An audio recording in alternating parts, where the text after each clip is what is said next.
Hello friends, vision આઈએસની lecture સિરીઝમાં આપ સૌનું ફરીથી સ્વાગત છે. ફ્રેન્ડ્સ, એડહોકના પ્લેટફોર્મ પર વિઝન આઈએસની જે આ લેક્ચર સિરીઝ છે એના તમે આગળના લેક્ચર્સ જો ના જોયા હોય તો હું નીચે ડિસ્ક્રિપ્શન બોક્સમાં વિઝન આઈએસની જે પ્લેલિસ્ટ છે એ મૂકી દઈશ, આપ ત્યાંથી એને જોઈ શકો છો. ફ્રેન્ડ્સ, આપને જો અમારા વિડીયો સારા લાગતા હોય તો અમારી ચેનલને સબસ્ક્રાઇબ કરવાનું ભૂલતા નહીં. અમારા દરેક વિડીયોને લાઇક કરો અને આપના પ્રતિભાવો અમને કોમેન્ટમાં જરૂર જણાવો. ફ્રેન્ડ્સ, વિઝન આઈએસના current affairs monthly magazine March 2020ની વાત કરીએ તો આપણે થર્ડ સેક્શન ઇકોનોમીમાં જે 3.4 બેસલ 3 નોર્મ્સ છે એના વિશે ચર્ચા આજે કરવાની છે. હવે હાલમાં એ ન્યૂઝમાં કેમ છે એ વિશે જો વાત કરીએ તો જાન્યુઆરી 2023 સુધી જો આ બેસલ નોર્મ છે એને હવે આપણે લાગુ નહીં કરીએ તો ચાલશે. કોવિડ-19 જે પેન્ડેમિક છે, કોરોનાના કારણે જે ઇકોનોમી પર અસર થઈ રહી છે એને ધ્યાને લઈને આ ડિસિઝન લેવામાં આવ્યું છે. હવે આ બેસલ 3 નોર્મ્સની શરૂઆત ક્યાંથી થઈ એ વિશે જોઈ લઈએ તો BIS bank four international settlement જે છે એનું સ્વિટ્ઝરલેન્ડ બેસલમાં હેડક્વાર્ટર છે. આ BIS જે છે વિવિધ દેશોની જે સેન્ટ્રલ બેંક હોય એના દ્વારા બેન્કિંગ રેગ્યુલેશન માટે બનાવવામાં આવી છે. હવે આ જે BIS છે એની Basel committee on banking supervision છે એના દ્વારા બેસલ 1, બેસલ 2, બેસલ 3 આ રીતના અલગ અલગ નોર્મ્સ બહાર પાડવામાં આવ્યા છે વિવિધ વર્ષો દરમિયાન. આ હાલમાં વૈશ્વિક કક્ષાએ બેસલ 3 નોર્મ જે છે એ લાગુ થયેલ છે કે જેમાં કેપિટલ રિક્વાયરમેન્ટ બેન્કિંગની કેટલી હોવી જોઈએ, રિસ્ક મેનેજમેન્ટ એને કઈ રીતે કરવું જોઈએ, આ દરેક બાબતોને આમાં કવર કરવામાં આવી છે. હવે આપણે બેસલ 3 અકોર્ડ વિશે વાત કરીએ. Basel 3 accord is a set of financial reform. આ એક ફાઇનાન્શિયલ રિફોર્મ્સનો સેટ છે કે જે BCBS Basel committee on banking supervision દ્વારા બેન્કિંગ રેગ્યુલેશનને સ્ટ્રેન્થન કરવા, સુપરવિઝન કરવા એનું અને રિસ્ક મેનેજમેન્ટ કરવાના એમથી બનાવવામાં આવ્યું છે. આ શું છે? એક set of financial reform. Financial રિફોર્મનો એક સેટ છે કે જે BCBS દ્વારા બેન્કિંગ રેગ્યુલેશન, સુપરવિઝન અને રિસ્ક મેનેજમેન્ટ માટે ડેવલપ કરવામાં આવ્યું છે. ત્યારબાદ આપણે વાત કરીએ તો જે બેસલ 3 અકોર્ડ છે એ જે ગ્લોબલ ફાઇનાન્શિયલ ક્રાઇસિસ થયો હતો બેંકનો 2008માં એને ધ્યાનમાં લઈને ઇન્ટ્રોડ્યુસ કરવામાં આવ્યું હતું ફાઇનાન્શિયલ સ્ટ્રેસને પહોંચી વળવા માટે. હવે બેસલ 3 નોર્મ્સ જે છે એ 2017માં ફાઇનલાઇઝ થયું હતું. એને ઇન્ટ્રોડ્યુસ 2008ના ગ્લોબલ ક્રાઇસિસ બાદ કરવામાં આવ્યું, પણ એને ફાઇનલાઇઝ એટલે કે આ રીતના આપણા જે સેટ ઓફ નોર્મ્સ છે આવા હશે એ ફાઇનલાઇઝ 2017માં થયું. અને આની અંદર 4 પિલર પર ફોકસ કરવામાં આવ્યું છે જે બેન્કિંગ ક્ષેત્રના છે. એમાં છે કે બેન્કિંગનું કેપિટલ, એનું લેવરેજ, ફંડિંગ અને લિક્વિડિટી. હવે લેવરેજ શું છે આપણે આગળ કરીશું એટલે તમને ખ્યાલ આવશે. એટલે 4 પિલર જે છે એના પર ફોકસ થયું છે બેસલ 3: કેપિટલ, લેવરેજ, ફંડિંગ અને લિક્વિડિટી. એટલે જો બેસલ 3 નોર્મ્સ વિશે પૂછાય તો આપણને અત્યાર સુધી જે કર્યું એમાંથી એટલી ખબર હોવી જોઈએ કે BIS વિશે ખ્યાલ હોવી જોઈએ. ત્યારબાદ આપણને એટલું ખબર હોવું જોઈએ કે ગ્લોબલ ક્રાઇસિસ બાદ આ લાગુ થયા હતા અને કેપિટલ, લેવરેજ, ફંડિંગ અને લિક્વિડિટી આ 4 એના પિલર છે. બરાબર, આ 3 લાઈન આપણને અત્યાર સુધી આઈડિયા હોવી જોઈએ. બહુ વધારે ટેકનિકાલિટીમાં આમાં પડવાની ક્યાંય જરૂર નથી. આપણે આટલી વસ્તુઓ ખાલી યાદ રાખવાની છે. અને ત્યારબાદ જે બેસલ 3 નોર્મ્સ છે એના વિશે આપણે ખાલી એના જે અમુક ટર્મિનોલોજીસ છે એના આપણે જોઈ લેવાની છે. બહુ વધારે આપણે બેન્કિંગની એક્ઝામ નથી આપવાની એટલે બહુ ડિટેલમાં આમાં પડવાની જરૂર નથી. હવે આપણે Bessel 3 norms, particularly Bessel 3 norms શું છે એ જોઈ લઈએ. અહીંયા આપણને અમુક જે છે એ ટર્મિનોલોજી આપેલી છે અને એ સિવાયની જે છે આપણે થોડી જોઈ લઈશું. હવે અહીંયા કીધું છે મિનિમમ કેપિટલ રિક્વાયરમેન્ટ. બરાબર, મિનિમમ આપણે પહેલાં બેસલ 3 નોર્મ્સ કરીએ એના પહેલાં આપણે અમુક જે ટર્મ્સ છે એને ક્લિયર કરી લઈએ. તો આપણે કોઈ પણ બેંક હોય એ કઈ રીતે કામ કરશે કે એની પાસે અમુક કેપિટલ હશે, એ અમુક જગ્યાએ એ ક્યાંક ઇન્વેસ્ટ કરશે, લોન આપશે કે કોઈ ઇન્ડસ્ટ્રીમાં ઇન્વેસ્ટ કરશે કે ગમે તે ક્યાંય રોકાણ કરશે, એમાંથી જે એને લાભ મળશે એ પછી જે અહીંયા એને કેપિટલ એનું જે હશે એ એણે જ્યાંથી મેળવ્યું હશે એમાં ડિસ્ટ્રીબ્યુટ કરશે અને પોતે બેંક પોતાની પાસે રાખશે જે પોતાના રેગ્યુલેશન માટે ને એમાં એનું યુઝ થશે. આ રીતે આખી બેન્કિંગ સિસ્ટમ એકદમ શોર્ટમાં સમજીએ તો આવું કંઈક કામ કરતી હોય. હવે અહીંયા તમે જોશો કે બેંક પાસે જે કેપિટલ છે, બેંક પાસે કેપિટલ હશે પોતાનું. આ કેપિટલ બે પ્રકારનું હોઈ શકે. એક છે ટાયર 1 કેપિટલ, એક છે ટાયર 2 કેપિટલ. બરાબર, બેંક પાસે એમાંથી જે ટાયર 1 પ્રકારનું કેપિટલ હશે એ લોસ એબ્ઝોર્બ કેપિટલ છે. એટલે કે જ્યારે બેંકને લોસ થાય એ વખતે ટાયર 1 કેપિટલ જેટલું વધારે હશે એટલું સારું, કારણ કે આ લોસ એબ્ઝોર્બ કરી શકશે. બેંક જે છે એ કહેવાય કે એક ઇન્સોલ્વન્ટ નહીં થઈ જાય. જ્યારે ટાયર 2 હશે એમાં ઇન્સોલ્વન્ટ થવાના ચાન્સીસ વધારે છે અને બેંકના લોસમાં આ ટાયર 2 કેપિટલ જે છે એટલું કામ નથી આવતું. હવે અહીંયા કઈ રીતે, કારણ કે ટાયર 1 કેપિટલ એટલે કે તમે સમજો કે ઇક્વિટી. ઇક્વિટી જે છે એ ટાયર 1 કેપિટલમાં આવે છે. આ ઉપરાંત અન્ય ઘણી બધી વસ્તુ આવે છે, પણ આપણે સિમ્પલ ખાલી અત્યારે સમજવા માટે ઇક્વિટી જે છે ટાયર 1 કેપિટલમાં આવે છે. ઇક્વિટીમાં શું હોય છે કે જ્યારે બેંક નફામાં ચાલતી હોય છે ત્યારે એ જે એનો ડિવિડન્ડ જે છે એના પર કામ કરે છે, કે જે નફામાં ચાલતી હોય છે એ રીતે એનો શેર હોય છે ને એ પ્રમાણે એને આપવાનું હોય છે. પણ જ્યારે લોસમાં જશે ત્યારે અહીંયા એને કંઈ આપવાનું થતું નથી. પણ જો ટાયર 2 કેપિટલની આપણે વાત કરીએ તો ટાયર 2 કેપિટલમાં એવું હશે કે બોન્ડ હોય છે. હવે આ બોન્ડમાં એવું છે કે બેંક લોસમાં જાય કે પ્રોફિટમાં એનાથી એને કોઈ ફરક નથી પડતો, આપણે એનો હિસ્સો તો આ રીતે આપવો જ પડશે. એના કારણે લોસમાં જે છે એ એબ્ઝોર્બ કરી શકતું નથી ટાયર 2 કેપિટલ. એટલે આ રીતના ટાયર 1 કેપિટલ અને ટાયર 2 કેપિટલ હોય, અને આની અંદર ઘણા બધા અન્ય પણ કેપિટલનો સમાવેશ થાય છે ટાયર 1માં, પણ આપણે બહુ ડિટેલમાં કરવાનું નથી એને, એટલે આપણે વધારે એમાં જઈશું નહીં. તો આ રીતના ટાયર 1 કેપિટલ, ટાયર 2 છે એમાં ખાલી આપણે એટલું યાદ રાખવાનું છે કે આ લોસ એબ્ઝોર્બ કરી શકે છે, આ નથી કરી શકતો. આ હાઈ ક્વોલિટીનું કેપિટલ છે, અને જ્યારે આ જે છે એ લોસ એબ્ઝોર્બ ના કરે એવું કેપિટલ છે. હવે આપણે આગળ થોડી વાત કરીએ મિનિમમ કેપિટલ રિક્વાયરમેન્ટ વિશે.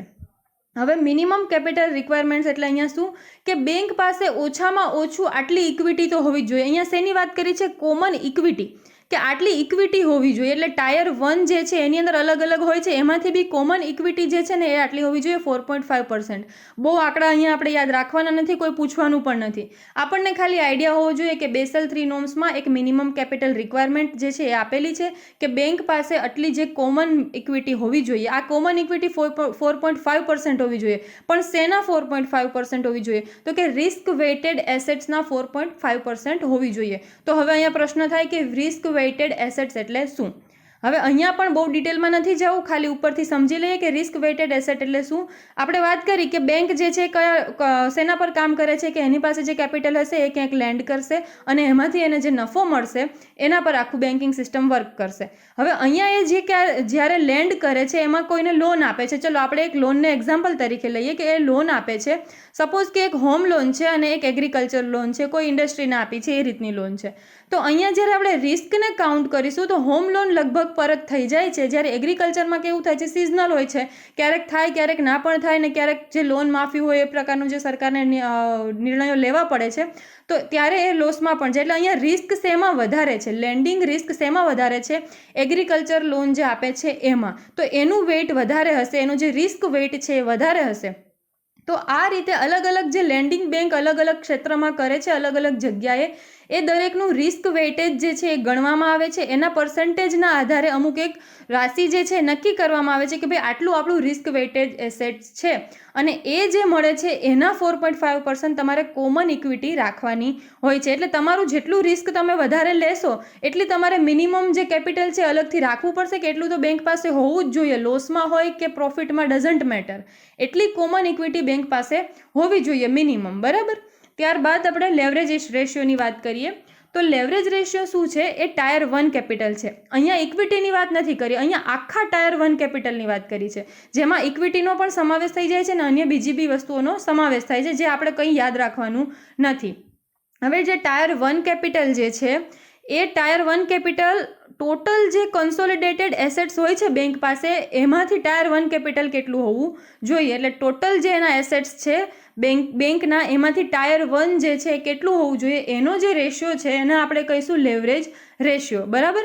આ લેવરેજ રેશિયો, એક તો મિનિમમ કેપિટલ રિક્વાયરમેન્ટ જોયું કે આપણું જે રિસ્ક વેઇટેડ એસેટ છે એના કેટલા પર્સન્ટેજ ઇક્વિટી હોવી જોઈએ, એ થઈ ગયું મિનિમમ કેપિટલ રિક્વાયરમેન્ટ્સ. ત્યારબાદ જોયું લેવરેજ રેશિયો, કે ટાયર 1 કેપિટલ રેશિયો જે છે એ કન્સોલિડેટેડ એસેટ્સ ઓફ બેંકની સામે કેટલો હોવો જોઈએ. એટલે આ રીતે ટાયર 1 કેપિટલ આવશે ને નીચે આવશે કન્સોલિડેટેડ એસેટ્સ રેશિયો, અને આ જે મળશે એના ટોટલ કન્સોલિડેટેડ એસેટ્સ, અને આ જે રેશિયો આવશે એને આપણે કહીશું લેવરેજ રેશિયો. ત્યારબાદ ત્રીજું છે લિક્વિડિટી. હવે liquidity coverage ratio and the net stable funding ratio. તો અહીંયા લિક્વિડિટી કવરેજ રેશિયોની જો આપણે વાત કરીએ તો આ હાઈ લિક્વિડ એસેટ્સ છે. એવા હાઈ લિક્વિડ એસેટ્સ એટલા હોવા જોઈએ બેંક પાસે કે સ્ટ્રેસ, જો 30 દિવસના સ્ટ્રેસમાં જાય બેંક તો એટલીસ્ટ જે બેંક છે એ સર્વાઈવ કરી શકે, એટલું હાઈ લિક્વિડ એસેટ્સ હોવું જોઈએ. હવે અહીંયા પ્રશ્ન થાય કે હાઈ લિક્વિડ એસેટ્સ એટલે શું? તો હાઈ લિક્વિડ એસેટ્સ એટલે શું?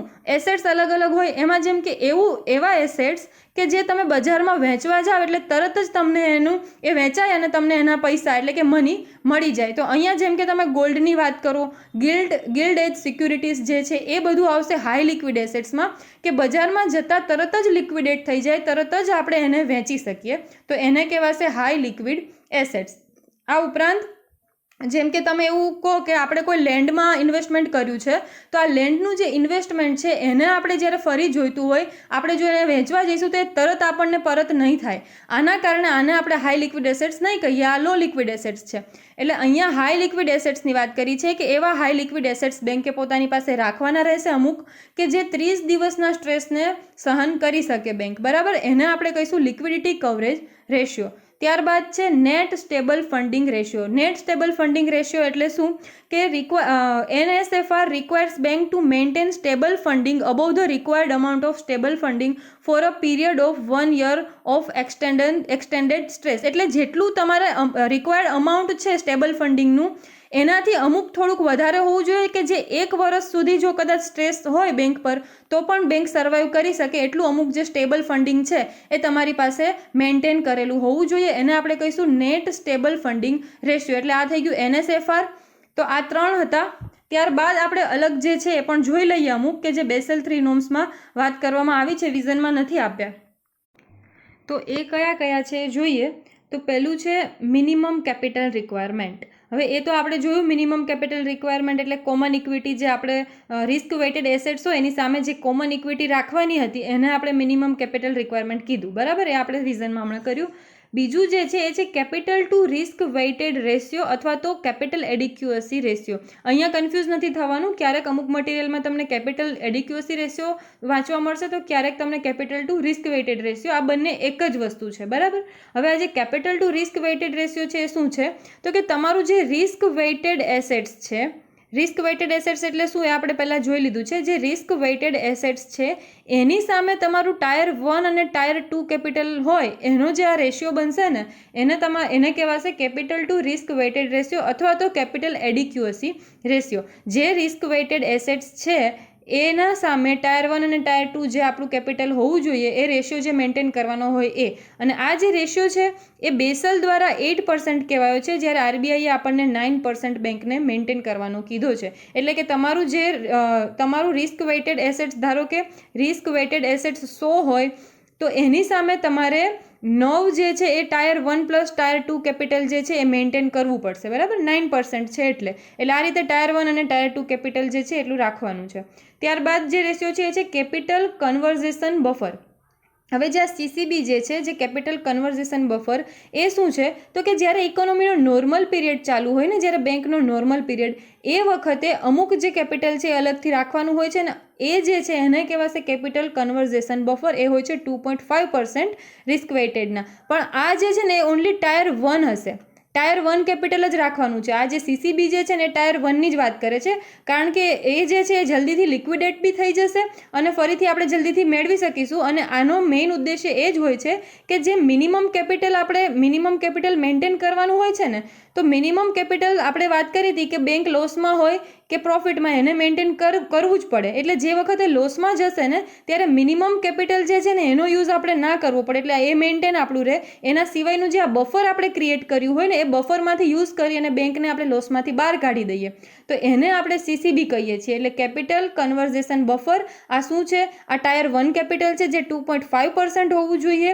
અને એ જે મિનિમમ કેપિટલ રિક્વાયરમેન્ટ જે છે ને એને આપણે યુઝ ના કરવું પડે, એના મેઇન એમથી આ બફરને આપણે ક્રિએટ કરવાનું હોય છે, બરાબર. અને આ ક્યારે નોર્મલ પીરિયડમાં, ઇકોનોમી જ્યારે નોર્મલ ચાલી રહી હોય, બેંક જ્યારે નોર્મલ કન્ડિશનમાં હોય એ વખતે આ બફર આપણે મેન્ટેન કરવાનું હોય છે, કે જે લોસના સમયે આપણે યુઝ કરીશું. આ જે મિનિમમ છે એને યુઝ નહીં કરીએ, આ બફરને યુઝ કરીશું. ત્યારબાદ આવે છે કાઉન્ટર સાયકલિંગ કેપિટલ બફર. તો આ કાઉન્ટર સાયકલિંગ કેપિટલ બફર શું છે, તો ઇકોનોમી આ રીતે ચાલતી હોય, બૂમ બસ્ટ, બરાબર. તો આ બૂમ પીરિયડ જે હોય એ ટાઈમમાં બેંકે 0 થી 2.5% બેસલ અનુસાર જે છે એ મેન્ટેન કરવું પડશે, બરાબર. આ જે કાઉન્ટર સાયકલિંગ કેપિટલ બફર છે એ જે બસ્ટમાં કામ લાગે, બરાબર. જ્યારે આરબીઆઈએ આ મેન્ટેન કરવાનું અત્યારે હાલ નથી કીધું, આપણે ઇન્ડિયામાં લાગુ નથી. એનું રીઝન છે કે આરબીઆઈને લાગે છે કે હજુ આપણી જે ઇકોનોમી છે એ બસ્ટ પીરિયડમાં છે જ નહીં, તો પછી બેંક એટલું બધું મેન્ટેન ક્યાંથી કરશે, એટલે આપણે અત્યારે નોટ એપ્લિકેબલ છે આ વસ્તુ. એટલે આ છે કાઉન્ટર સાયકલિંગ કેપિટલ બફર. અહીંયા આમાં શું ફરક છે, આ નોર્મલ ટાઈમ હોય એ વખતે બફર મેન્ટેન કરવાનું છે, અને આ જે બૂસ્ટ ટાઈમ હોય એ વખતે અલગથી ફરીથી એક અન્ય બફર જે છે ક્રિએટ કરવાનું છે. અને આ બેવનો મેઇન એમ એ જ છે કે જે મિનિમમ કેપિટલ જે છે ને એ લોસ પીરિયડમાં પણ જળવાઈ રહે. ત્યારબાદ છે લેવરેજ રેશિયો, જે આપણે ચર્ચા કરી લીધી છે, અને લિક્વિડિટી રેશિયો વિશે પણ ચર્ચા કરી લીધી છે. તો આ 6 જે ટર્મ છે એને ડિટેલમાં આપણે જોવાની છે. આ દર વખતે અલગ અલગ મટીરિયલ્સ વાંચશો ત્યારે તમને અલગ અલગ જગ્યાએ અમુક મળશે, અમુક નહીં મળે. અમે બધી અહીંયા એક જગ્યાએ આપી દીધી છે, અને બહુ ડિટેલમાં આમાં પડશો નહીં. ખાલી ઉપરથી આપણને આઈડિયા લેવાનો છે કે કયો રેશિયો છે, એનો ઉપયોગ શું છે અને એનો મતલબ શું છે, બરાબર. આઈ હોપ આપને આ વિડીયો સારો લાગ્યો હશે, તો આ વિડીયોને લાઇક કરજો. Thank you very much.